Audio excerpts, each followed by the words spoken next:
우리는 한 번밖에 없는 짧은 인생을 삽니다. 우리 속에 누구든지 다 나는 행복했으면 좋겠다. 나는 잘 됐으면 좋겠다. 나는 무슨 일을 하든지 성공했으면 좋겠다. 건강했으면 좋겠다. 그런 마음 없이, 그런 생각 없이 사는 사람은 한 사람도 없지요. 그런데 실제로 인생을 살다 보면 행복이니 복이니 성공이니 하는 것보다는 어려움이 훨씬 더 많습니다. 행복하다고 느끼는 순간은 잠시고 괴롭고 근심과 걱정과 염려가 많은 순간이 훨씬 더 많은 거죠. 저와 아주 가까이 지내는 친구 목사님 한 분은 말끝마다 꼭 이런 얘기를 해요. 자기는 저주받은 인생이었다고. 예수 믿는 가정 출신도 아니고 아주 가난한 출신인데 저주받은 인생이 예수 만나서 예수 믿어서 복됐다고 말끝마다 그래요. 근데 저는 그 친구 목사님 얘기를 들을 때 저도 똑같았거든요. 저도 젊었을 때 오랫동안 그야말로 나같이 저주받은 인생이 있을 수 있을까? 내 인생은 왜 이럴까? 수없이 많이 울었습니다. 오랫동안 울었습니다. 어떤 순간에 삶이 뒤집어지더라고요. 왜 우리는 그런 소망을 가지고 살아가는데 실제로 살다 보면 좋은 일보다 어려운 일, 근심, 걱정, 염려가 더 많을까요? 인생의 정답은 없지만 몇 가지 답을 생각은 해봐야 되겠죠. 첫 번째는 운명이 부정적이어서 그래요. 인간은 누구나 운명이 있어요. 부모 만나는 거, 남자 여자로 태어나는 거, 부잣집이냐 가난한 집이냐 다 운명이에요. 대한민국 사람 내가 대한민국 사람 되고 태어나고 싶어 태어났어요? 아니잖아요. 인간은 운명이 있어요. 그러니까 운명이 부정적이야. 어떤 자녀는 재벌집에서 태어났어. 그래 나는 새 끼도 제대로 못 먹는 집에서 태어났어. 이럴 수 있잖아요. 운명이 부정적이기 때문에 그렇고, 두 번째는 우리의 삶이 복되지 못하다가, 두 번째는 내가 탁월하지 못해. IQ도 탁월하지 못하고, 무슨 재주, 달란트도 탁월하지 못하고, 그리고 또 친화력도 탁월하지 못하고, 내가 지혜도 탁월하지 못한 것 같고, 그나마 돈도 없어. 너무 평범해. 그러니까 이 무서운 경쟁 속에 살아가는 나는 늘 좌절해. 늘 패배해요. 늘 상처뿐이에요. 그러니까 행복하지 못하지요. 복될 수가 없지요. 세 번째는 왜 우리가 세상 살아가다가 좋은 일보다 나쁜 일, 어려운 일이 더 많을까요? 한번 따라해 보시겠습니다. 오늘 말씀의 주제이니까요. 나 자신과의 싸움에서 늘 시기 때문입니다. 인생은 무슨 수많은 것과 싸우지만 결국은 자기 자신과 싸우는 거거든요. 그래서 저는 이런 얘기를 좋아해요. 예전에도 이런 말씀 여기서 한번 전한 것 같은데 이것도 한번 따라해 보십시다. 아마추어는 다른 사람과 싸우고 프로는 자기 자신과 싸운다. 그러니까 여러분 인생은 뭐 누구 내 친구 내 주변 사람들 세상과 싸우지만 궁극적으로 가서는 끝에는 자기 자신과 싸우거든요. 근데 아무리 말을 그럴듯하게 번듯하게 해도 자기 자신과 싸우지 못하면 헤쳐갈 수가 없어요. 결국은 상처만 나와요. 어쩔 수가 없어요. 그래서 인간들은 자기 게으름과 싸우고 나태와 싸우고 자기 나약함과 싸우고 쾌락적 욕망과 싸우고 운명과 싸우고 환경과 여건과 늘 싸우며 살아갑니다. 그래서 여러분 우리 주변에 중독자들 간혹 있죠. 도박 중독, 술 중독, 뭔 중독, 마약 중독. 중독이 결국 뭐예요? 그것들과 싸워서 자기가 넘어서지 못했다는 뜻이잖아요. 끌려다닌다는 뜻이잖아요. 싸워서 끌려다니고 나서 무슨 인생이 좋은 일이 있기를 바라요? 그런 일은 없어. 공짜는 없어 인생. 저는 그래서 오늘 말씀을 전하면서 인생에서 승리의 삶의 비결, 복된 삶의 비결은 힘들지만 어렵지만 자기 자신과 잘 싸워 이길 때 그 열매로 결과로 주어지는 것이다. 그렇게 생각합니다. 아멘. 아멘. 그래서 이런 말이 있어요. 적과 싸워 이기는 것보다 자기의 눈꺼풀과 싸워 이기는 게 더 힘들다고. 적과 싸워 이기는 것보다 자기 눈꺼풀과 싸우는 게 더 힘들어. 더 어려워. 자꾸 내려앉는 눈꺼풀을 아무리 지켜오려고 하더라도 잘 안 돼요. 이 운전을 저는 좋아하고 운전을 많이 하는 편인데 이 따뜻한 날에 운전하고 가면 막 졸리잖아요. 큰일 납니다. 눈꺼풀을 못 지십니다. 그래서 이런 말이 성경에도 많아요. 이런 내용이 잠언 16장 22절에 보면 노하기를 더디하는 자는 용사보다 낫고 자기 마음을 다스리는 자는 성을 빼앗는 자보다 낫다. 잠언 16장 22절의 말씀이 있습니다. 근데 이런 말씀이 의외로 성경에 아주 많습니다. 오늘 말씀을 들으시면서 나는 크고 작은 내 인생에서 뭐가 싸우고 있나 포기하지 말고 잘 이해하지. 내 힘으로 못 이기니까 말씀 붙잡고 기도로 성령의 은혜와 능력과 지혜를 공급받아 이겨야지. 복된 결단, 복된 마음이 있게 되시기를 주의 이름으로 축원합니다. 아멘. 오늘 우리가 잘 안 보는 사무엘하 8장을 봤잖아요. 주부를 잘 보세요. 근데 이 내용이 아주 중요한 내용이에요.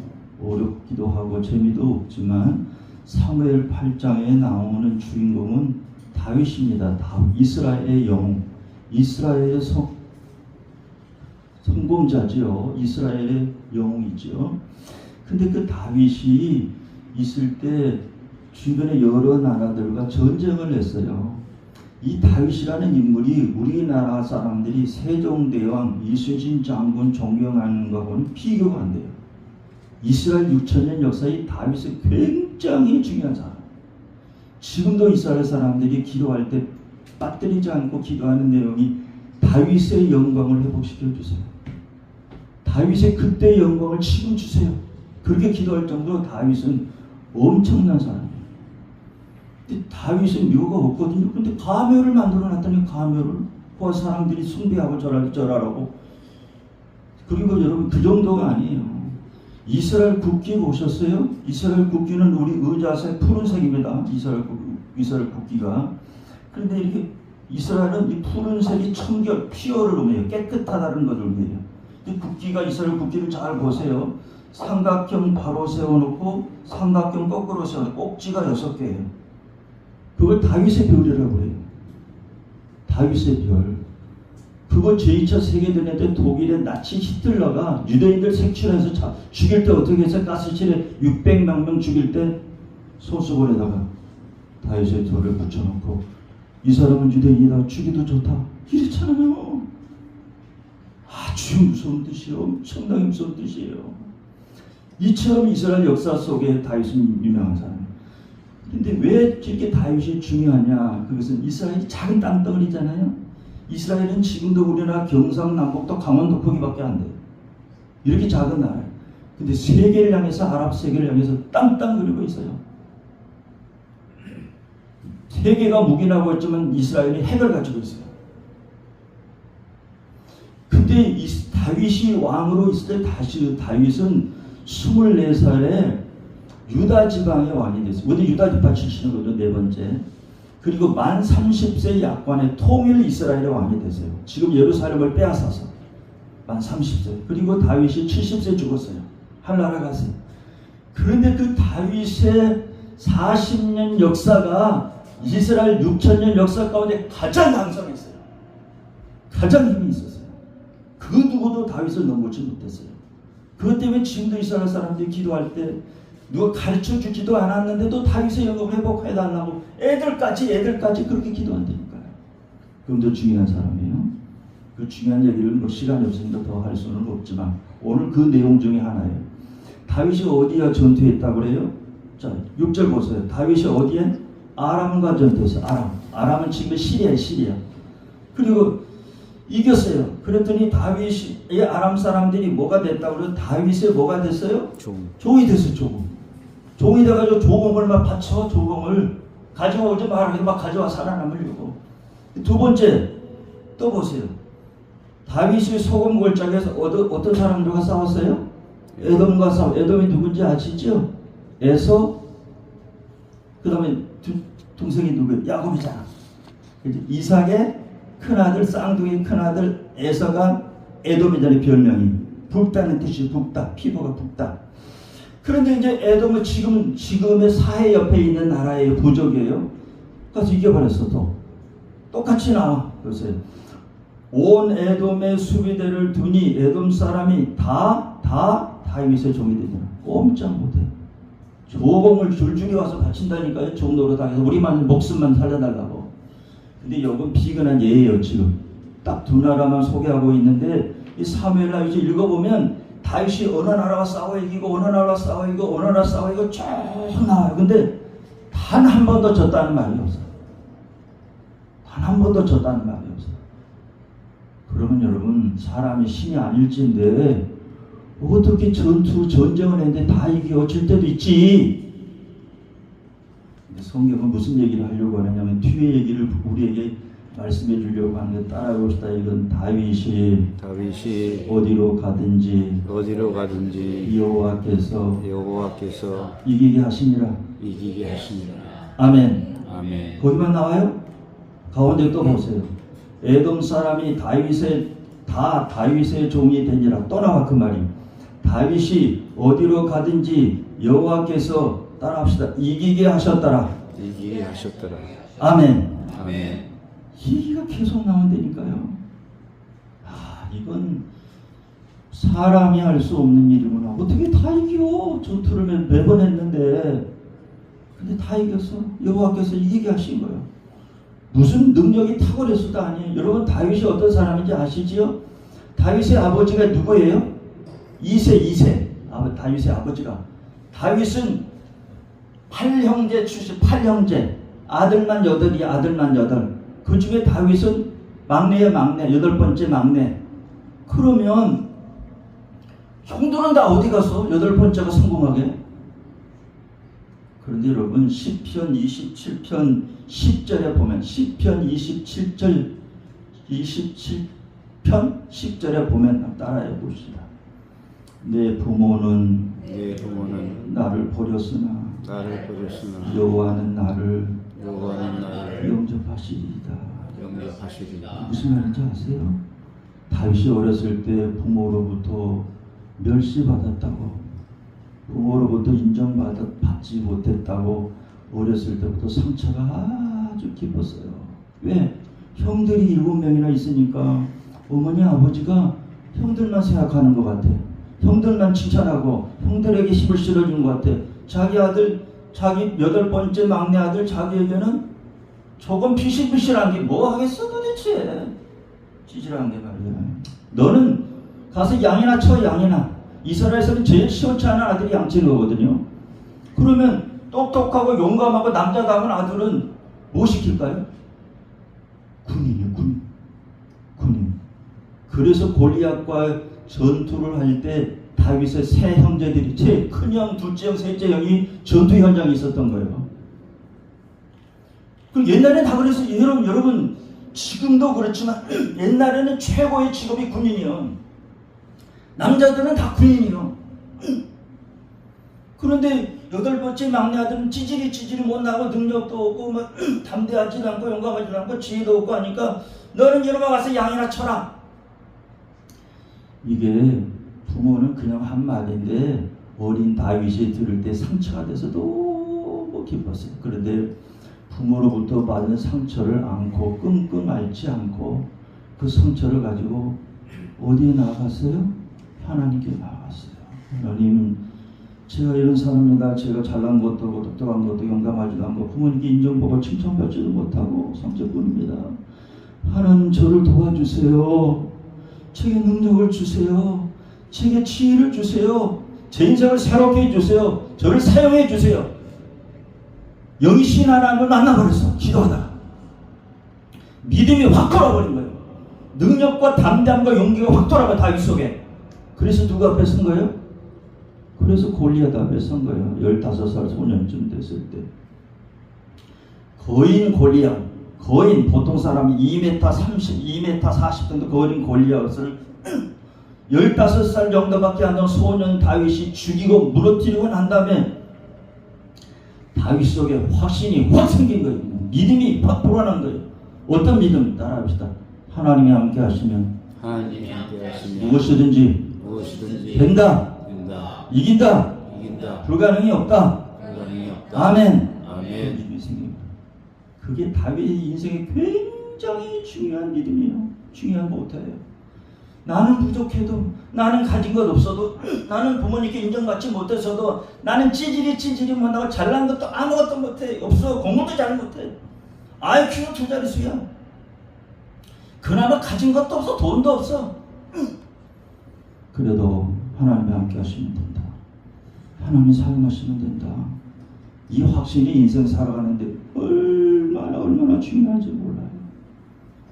그리고 나서 다윗이 자기 인생을 시작합니다. 그리고 다윗이 어때요? 사울왕에게 인정받고, 아까 들으셨죠? 24살 때 유다 지팡에 자기 고향 지파에 헤브론에서 왕이 되고, 그리고 만 30세에 통일 이스라엘의 왕이 돼서 40년간 통치해요. 70살에 한나라에 갔어요. 그때 얘기해요. 그때. 그런데는 뭐라고 그래요? 그렇게 다윗은 인생 살 때 늘 하나님 중심으로 살았어요. 무슨 말이냐면 모든 사건에 하나님 함께 해주셔야 합니다. 하나님 함께 해주신다고 느껴지면 내가 회개해야 되겠다. 내가 뭘 잘못했지? 이렇게 하나님 중심, 하나님이 함께 해주시지 아니하면 아무것도 되는 일이 없다. 이 절대 믿음의 소유자예요, 다윗이. 그래서 여러분, 시편 51편에 보면 유명한 다윗의 고백이 나와요. 이렇게 고백합니다. 하나님이여 내 속에 정한 마음을 창조하시고 내 안에 정직한 영을 새롭게 하소서. 나를 주 앞에서 쫓아내지 마시며 주의 성령을 내게서 거두지 마소서. 주의 구원의 즐거움을 내게 회복시키시고 자원하는 심령을 주사 나를 붙드소서. 이게 무슨 말인지 아시죠? 우리아의 안에 바세바를 빼앗고 죄가 들통난 후에 회개하는 내용이에요. 하나님 회개합니다. 나를 버리지 마세요. 나와 함께 해주세요. 저는 부족한 사람이어서 아무것도 할 수 없는 사람이에요. 그래서 회개하고 무릎 꿇어 절대 중심. 하나님이 함께 해주셔야 된다고 하는 절대 신앙. 여기 다윗의 신앙이에요. 다윗이 왕이어서 위대한 사람이 아니라 이런 믿음의 사람이기 때문에 위대한 사람인 거예요. 그리고 다윗은 어떤 생각을 했느냐면 이 이스라엘 나라를 조그만 나라를 강성한 나라로 만들어야 되겠다. 그러니 나만 잘나고 나만 믿음이 있으면 안 되고 내 주변에 있는 부하들 장관 요즘 보면 장군들을 똑똑하고 지혜로운 사람들로 쫙 임명했다는 뜻이에요. 그 내용이 쭉 나오죠. 수리아의 아들 요압은 군사령관이 되고 쭉 듣도 못한 일은 어려운 일들이 쭉 나옵니다. 그런데 이 장군과 장관들을 쭉 임명할 때 원칙이 있어요. 따라해 보십니다. 다윗이 모든 백성에게 정의와 공의를 행할세. 어려운 말인데 아주 중요한 말이에요. 다윗이 왕이잖아요. 권력이 엄청나잖아요. 자기 권력을 사사로이 쓰지 않고 자기의 유에 쓰지 않고 이 이스라엘 나라를 강력한 나라로 만드는데 내가 헌신하겠다는 뜻이에요. 내 사사로이 욕심을 챙기지 않겠다는 뜻이에요. 그래서 자기도 그렇게 살고 자기가 임명한 장관들도 똑바로 해. 사리사욕 챙기지 마. 온 나라를 위해 충성하고 헌신해. 이 이스라엘 작은 나라를 강력한 부강한 나라 만드는 게 가장 중요한 핵심이야. 목표야. 그랬다는 거예요. 지금 여기 자기가 그렇게 살았어. 그리고 장관들을 임명했어. 그래서 이 앞에 어려운 말이 쓰인 거예요. 다윗이 모든 백성에게 정의와 공의를 행할세. 정의, 공의 잘 어려운 말이죠. 듣기 싫은 말이죠. 바르게 살았다는 뜻이에요. 왕인 자기보다 바르게 살았다는 뜻이에요. 그리고 장관이고 누구고 장군이고 할 거 없어. 부패가 드러나고 잘못되면 가차없이 잘라. 이게 너 밥 먹으라고 내가 장관 시켰어? 그게 장관이야? 너를 바쳐서 원실에서 나라를 바로잡아야지. 나는 그렇게 살아. 왕인데도. 그러니까 다윗이 회개한 거야. 왕은 회개하기 힘들어요. 권력에 취해서. 근데 왕이 무릎 꿇고 회개했다는 건 대단한 사람이에요. 그러니까 존경하지 않을 수가 없어요. 여러분, 길게 얘기했지만 이래서 다윗이 다스렸을 때 이스라엘 나라가 세계에서 그 당시 그 주변에서 가장 강력한 나라, 강력한 힘 있는 나라, 권수 있는 나라가 돼서 지금까지도 수천 년이 지났는 지금까지도 이스라엘 사람들이 다윗의 영광을 회복해 주세요. 우리는 다윗의 후손입니다. 국기를 다윗의 깃발로 만들어서 국기를 이스라엘 사람이 달고 다니고, 오늘 이 본문을 통해서 하나님께서 오늘 우리에게 주시고자 하신 말씀이 있어요. 따라해 보십시다. 부족한 나도 주 안에서 승리의 삶을 살게 하시려고 하나님께서 오늘 나를 부르셨다는 것입니다. 아멘. 자칫하다가 인생 살다가 하나님, 저는 부모 천만 난 것도 없고요, 재주도 없고요, IQ도 도달해서고요, 시원치 않고요, 공부도 못하고요, 어쩌고저쩌고. 그래서 안 돼요. 다 이해가 돼요. 인간은 그럴 수 있어요. 환경과 여건을 먼저 보는 존재이기 때문에 그래요.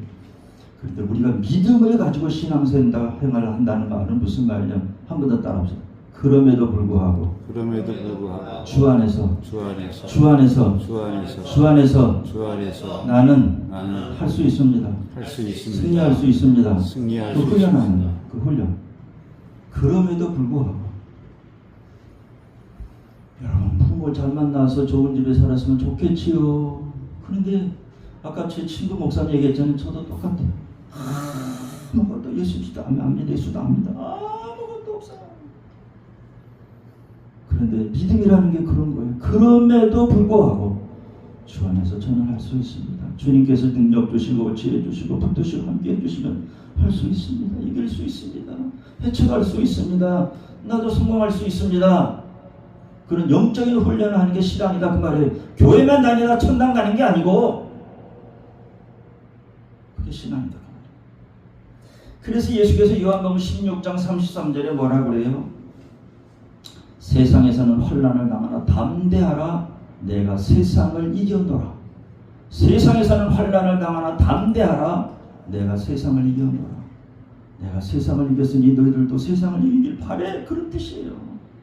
제자들아, 나만 따라온다고 되는 게 아니야. 내가 세상을, 나 예수가 세상을 이겼으니 너희들도 세상을 이기라고 내가 너희를 부른 거야. 죽음까지 이기라고 부른 거야. 죽음 앞에서라도 자유하게 하라고 부른 거야. 그래서 순교가 나온 거야. 제가 좋아하는 명언 중에 하나, 자주 따라하게 해서 미안합니다. 근데 오 목사님 따라하게 할 일이 별로 없을 것 같으니까 한 번 더 따라해 보십시다. 유능한 항에 사는 바람을 탓하지 않는다. 유능한 항에 사는 바람을 탓하지 않는다. 배를 몰고 나갔어요. 근데 바다에 언제 바람이 어떻게 불지 어떻게 알아? 몰라. 근데 유능한 항에 사는 바람을 탓하지 않는다. 바람이 센지 뭐 남풍이 그게 중요하지 않아. 유능한 항에 사는 어떻게 이길 수 있는 것만 생각해. 어떻게 바람을 이용해서 빨리 갈 수 있는 것만 생각해. 그게 유능한 항해사야. 탓하기 시작하면 항해사 그만둬야 돼. 안 돼. 그 배 못 끌고 가. 가다가 폭풍 만날 수도 있는데 다 죽으라고? 저만 중에 탄 사람 다 죽여버려. 저까지 다.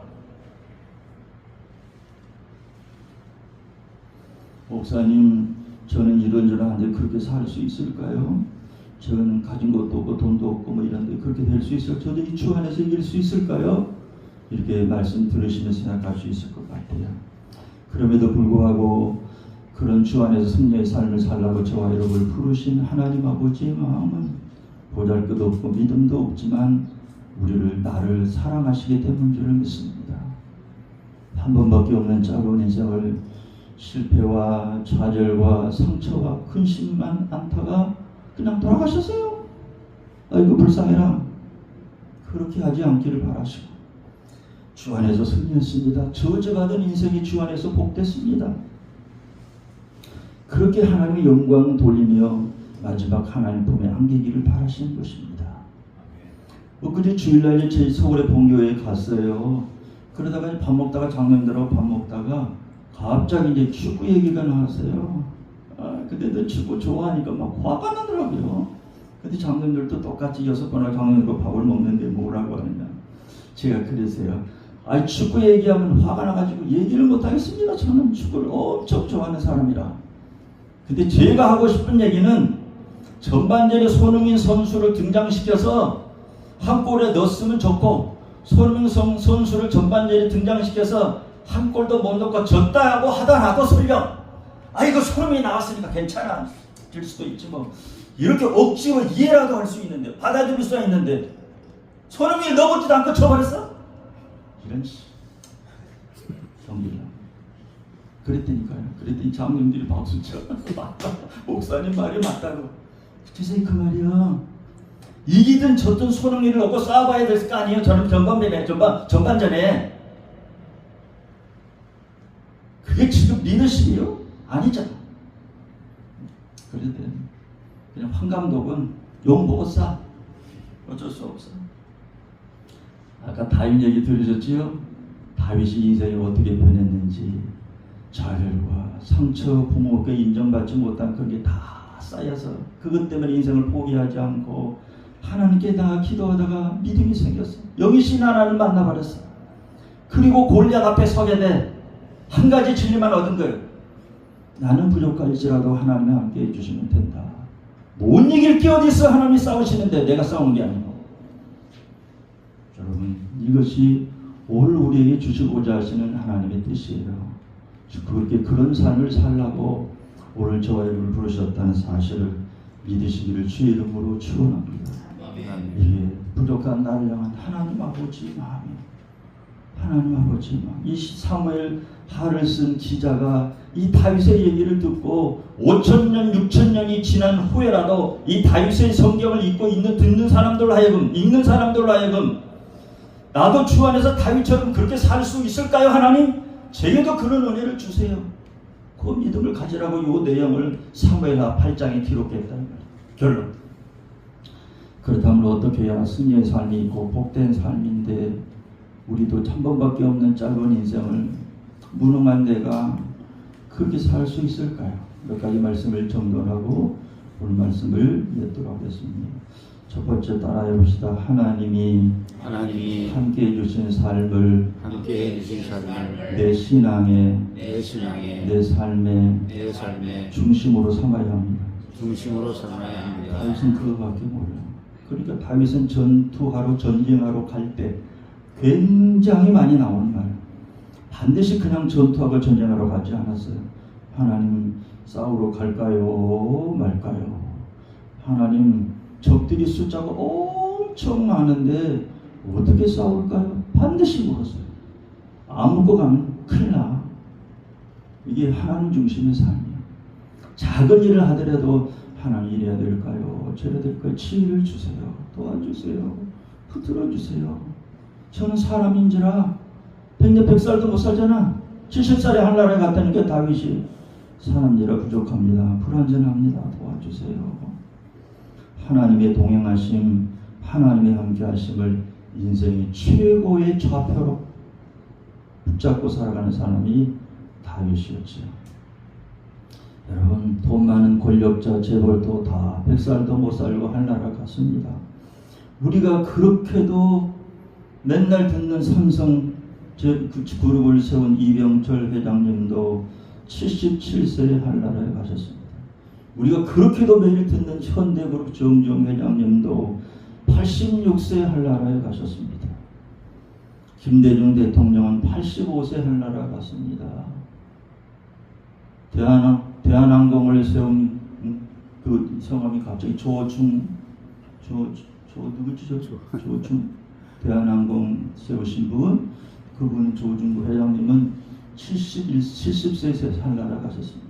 재벌인데 돈이 없어서 갑니까? 두 번째, 그렇다면 어떻게 우리가 승리의 삶을 살고 복된 삶을 살아서 하나님의 영광을 드러내며 살아갈 수 있을까요? 두 번째 한번 더 따라하겠습니다. 겸손과 회개할 줄 아는 마음을 가져야 합니다.